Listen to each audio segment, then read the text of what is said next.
And welcome back to the Word Encounter, episode 109. We concluded the book of Psalms yesterday, so we're going to start in the next book, which is Proverbs, one of my favorite books in the Bible. Let's go over a little bit about, what we know about Proverbs. There are 31 chapters in Proverbs. 29 were written by Solomon. And so Solomon was gifted with wisdom by the Lord because that's what he asked for. And so he was a young king. He knew he did not have enough experience or enough knowledge to lead the people, and the people were numerous. And so when the Lord granted him, what he wanted, he asked for wisdom so that he would make the right decisions.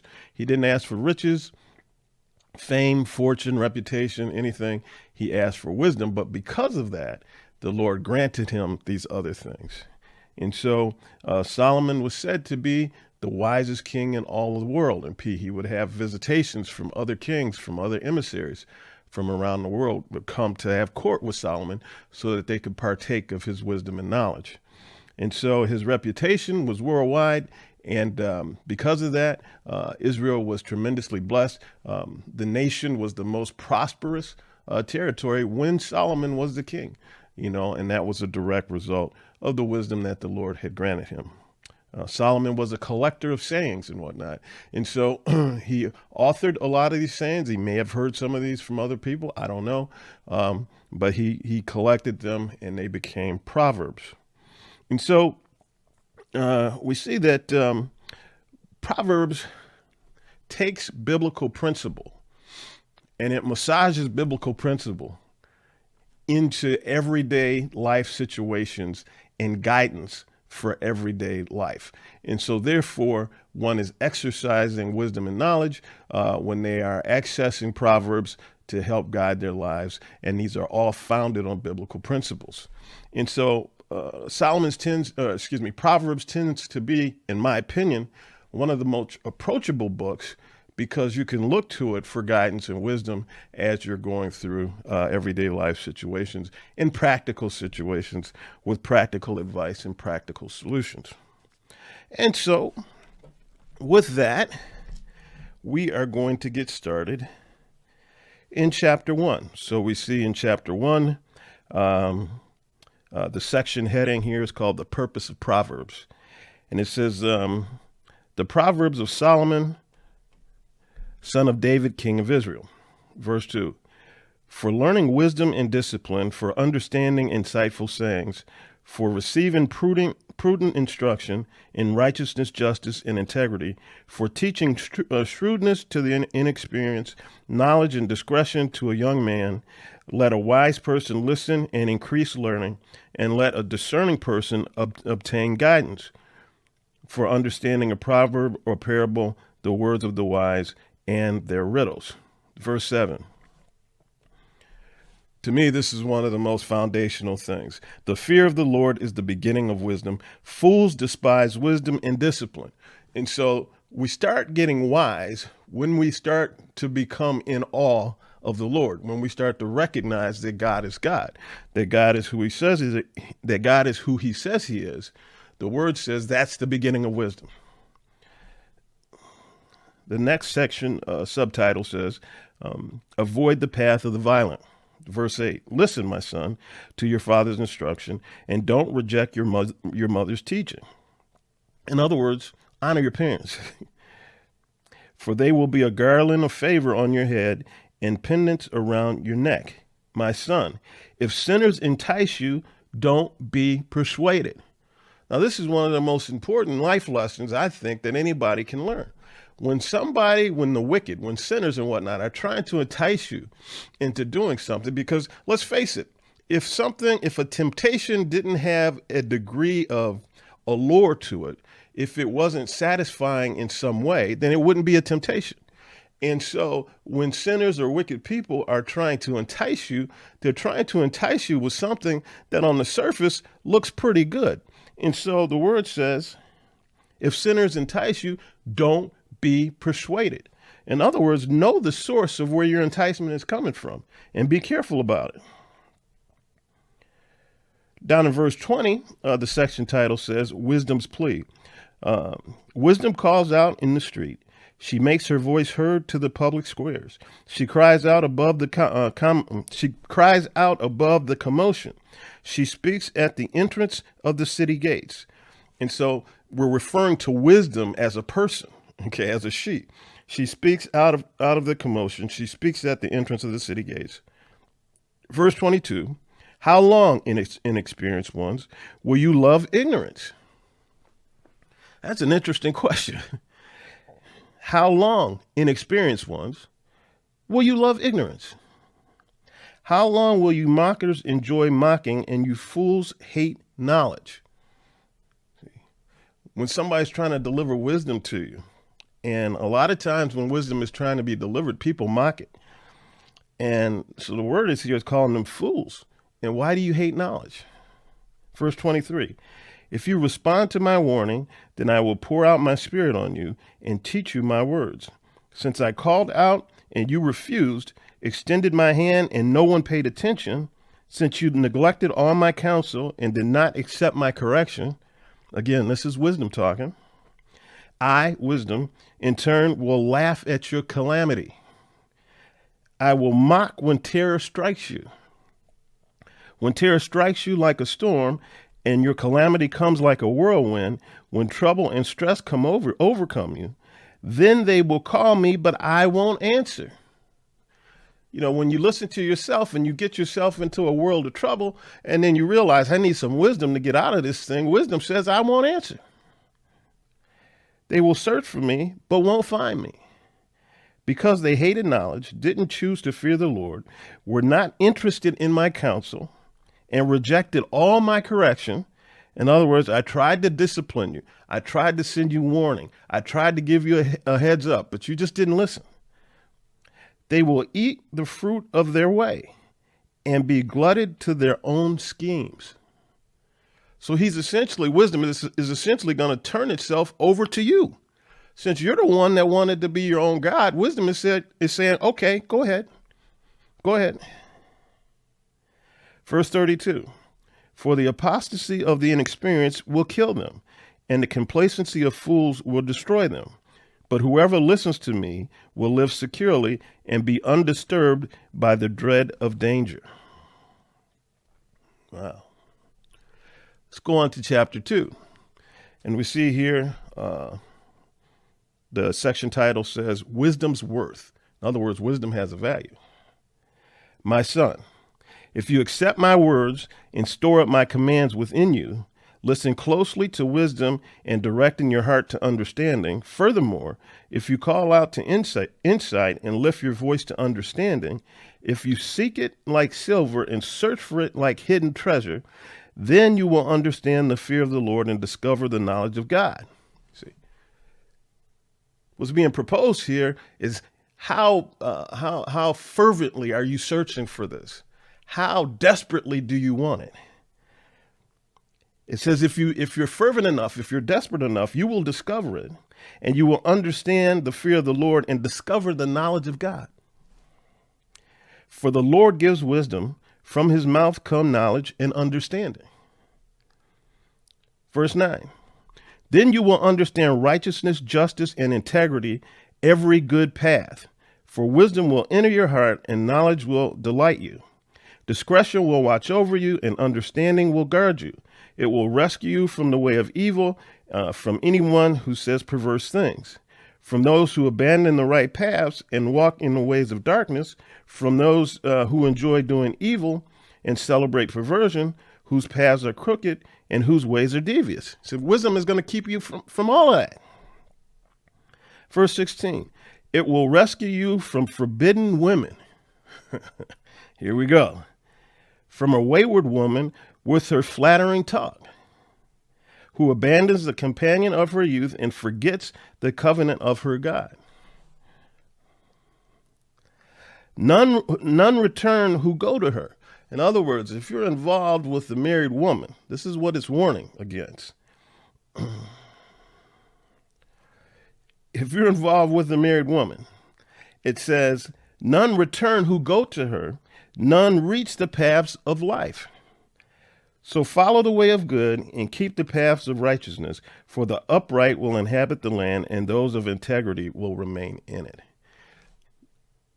Proverbs has a lot to say about people wandering off in infidelity, as we'll see. Chapter 3, the section title says, Trust the Lord. My son, don't forget my teaching, but let your heart keep my commands, for they will bring you many days of full life and well-being. Never let loyalty and faithfulness leave you. Never let loyalty and faithfulness leave you. Loyalty, allowing loyalty and faithfulness to leave us is very, very easy. Somebody does something that offends us or says the wrong thing or whatever, our loyalty and faithfulness can go out the window immediately because we allow it to. It doesn't have to, but we allow it to. Never let loyalty and faithfulness leave you. Tie them around your neck, write them on the tablet of your heart.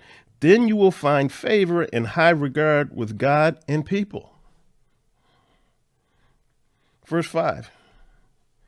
Trust in the Lord with all your heart and do not rely on your own understanding. I could say this 100 times. Trust in the Lord with all your heart and do not rely on your own understanding. So many times we're relying on our own understandings, either our own understanding or another man's opinion and his understanding, everybody's understanding except for God's. Okay? Because it makes more sense to us when we listen to somebody else. Trust in the Lord with all your heart and do not rely on your own understanding. In all your ways know him, and he will make your path straight. Verse 7. Don't be wise in your own eyes. Fear the Lord and turn away from evil.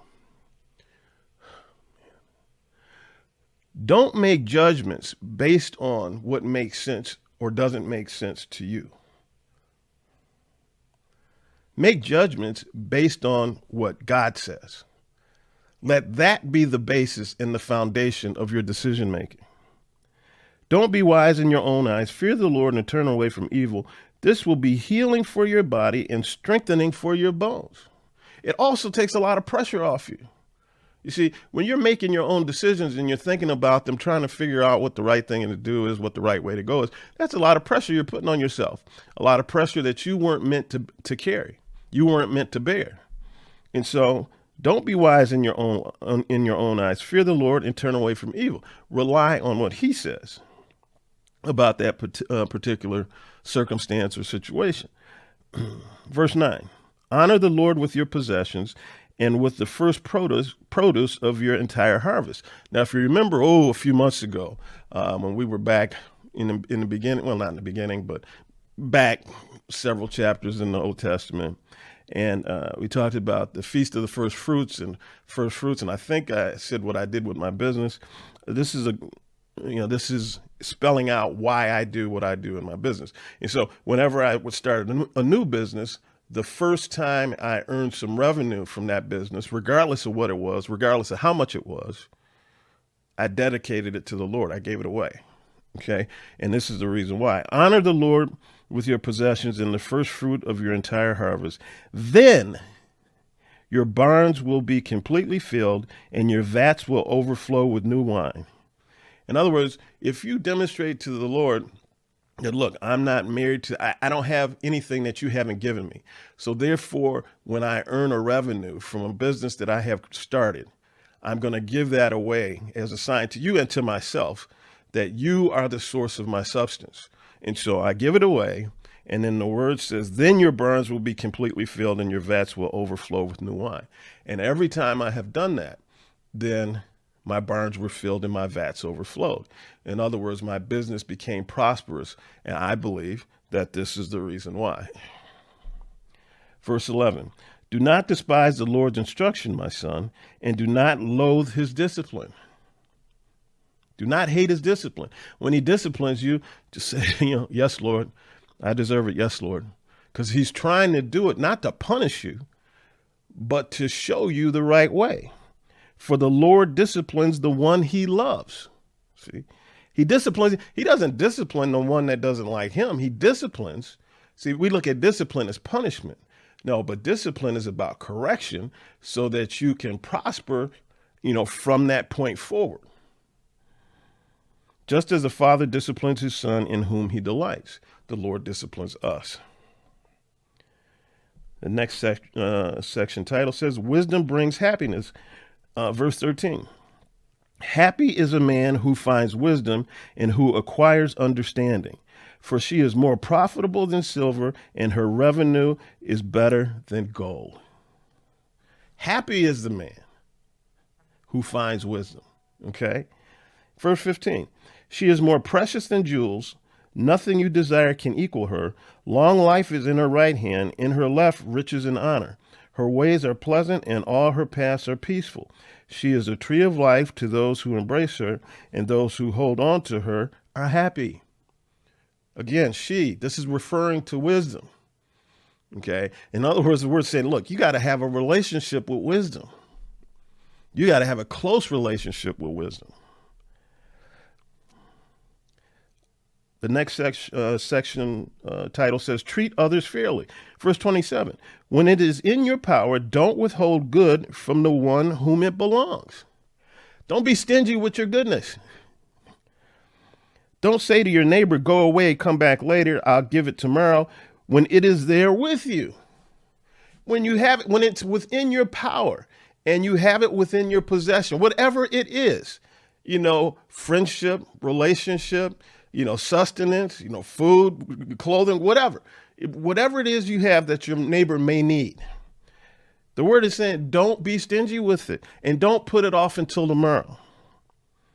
Verse 29, don't plan any harm against your neighbor, for he trusts you and lives near you. See? So we get stingy with stuff. We get stingy with our time. We get stingy with our energy. And in the past, at times, I have been very guilty of this. In many cases, it was easier for me to give something of substance, be it like money or something else, than to give my time and energy. And so I was in error. And at times, I still have to fight that. Because your neighbor needs to prosper from your existence. People should be better off having known you than not. That's the way I look at it. Let's go on to chapter 4. And the section title says, A Father's Example. Verse 5, get wisdom, get understanding. Don't forget or turn away from the words from my mouth. Don't abandon wisdom, and she will watch over you. Love her, and she will guard you. Wisdom is supreme, so get wisdom. And whatever else you get understanding. You get wisdom, wisdom will lead to understanding.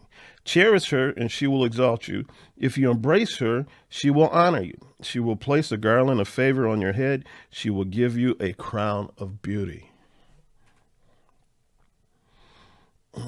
2 Ways of Life is the next section title. It says, the path of the righteous is like the light of dawn, shining brighter and brighter until midday. But the way of the wicked is like the darkest gloom. They don't know what makes them stumble.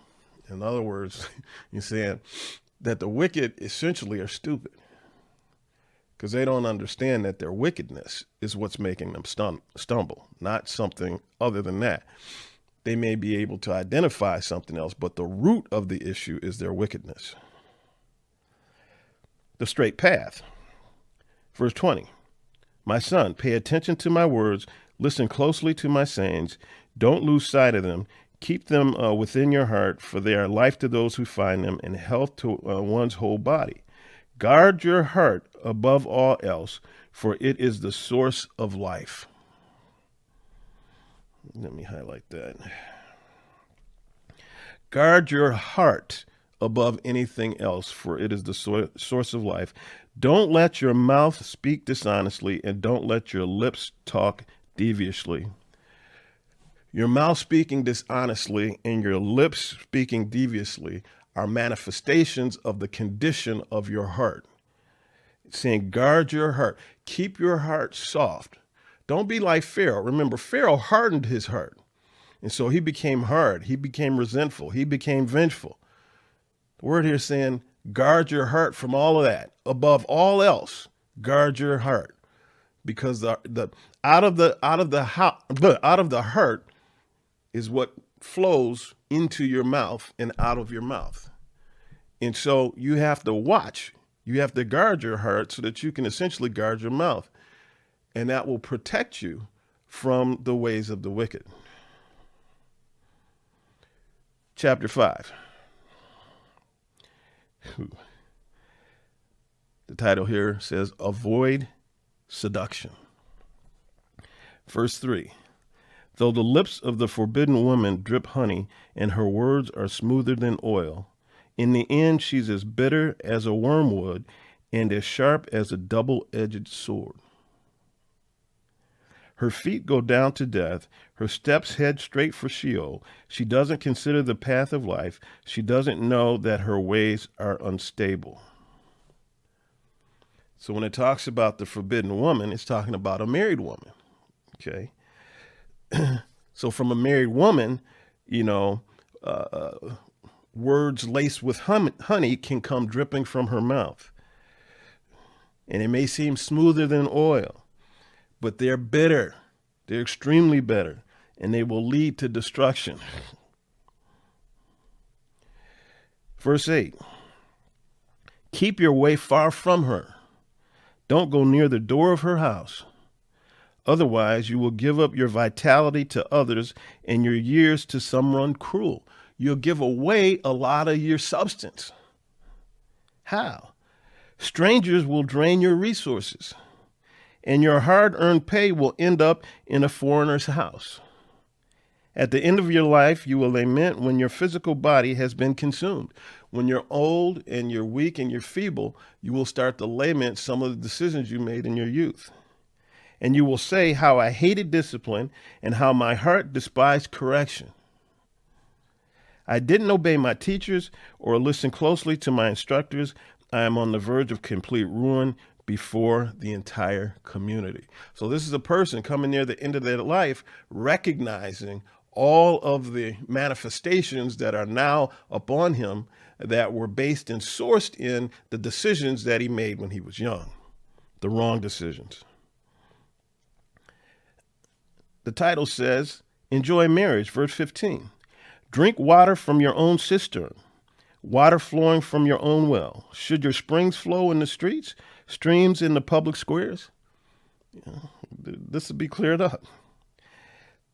They should be for you alone and not for you to share with strangers. He's talking about your wife. He's talking about your spouse. See? Drink from your own cistern. Don't be looking elsewhere, because, the same thing could happen to you. And so what belongs to you, should that be allowed to flow out in the streets? Should everybody have access to and partake of that? Verse 18. Let your fountain be blessed and take pleasure in the wife of your youth. Enjoy your wife, not somebody else's wife. Enjoy your wife. Enjoy your spouse, not somebody else's spouse. Verse 19, a loving deer or graceful doe, let her breasts always satisfy you. Be lost in her love forever. See, people have the wrong impression with regard to sex and God. They think, God is some kind of prude or this and that. No. God invented sex. Okay. He made it so that a man and wife could enjoy it, but enjoy it in the way that he meant it to be enjoyed, in the way that he created it. A loving deer, a graceful doe, let her breasts always satisfy you. Be lost in her love forever. Verse 20, why, my son, would you lose yourself with a forbidden woman or embrace a wayward woman? So you say, why would you go somewhere else? Your treasure is right in front of you. You are married to your treasure.